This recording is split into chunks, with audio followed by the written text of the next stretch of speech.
Wanita asal Goa, Sulawesi Selatan menjadi sorotan di media sosial karena jumlah maharnya yang fantastis. Diketahui wanita bernama Putri Aryan Sulhijrah 22 tahun tersebut dilamar dengan uang 2 miliar rupiah, satu set perhiasan dan tanah 50 are.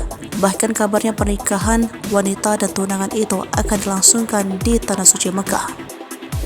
Momen pertunangan antara putri dan pria bernama Nirwan itu dibagikan oleh akun TikTok @sri05.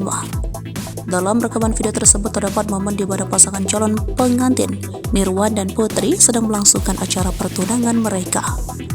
Meskipun nilai uang panaik yang diberikan sangat besar, acara tersebut diselenggarakan dengan sederhana. Meski demikian, suasana terasa hangat dan penuh keintiman. Meski tampak sederhana, mereka tetap menyusun dekorasi untuk memeriahkan momen lamaran mereka. Keduanya tampak serasi dengan busana senada, menunjukkan keselarasan di antara kedua pasangan tersebut.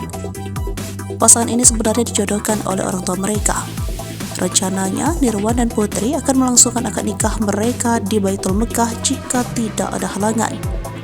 Putri adalah anak pertama dari 4 bersaudara, sementara Nirwan adalah anak kedua dari 3 bersaudara dari keluarga politisi dan pengusaha properti di Goa. Dilansir dari Tribun Timur, selain berperan sebagai calon legislatif di Partai Golkar, Nirwan juga aktif dalam bisnis properti. Menurut keterangan dari keluarga wanita, tanggal pernikahan mereka belum ditentukan. Putri dan Nirwan merupakan hasil perjodohan kedua orang tua mereka. Prosesi akad akan diadakan setelah Putri menyelesaikan pendidikan di Fakultas Kedokteran Universitas Muslim Indonesia.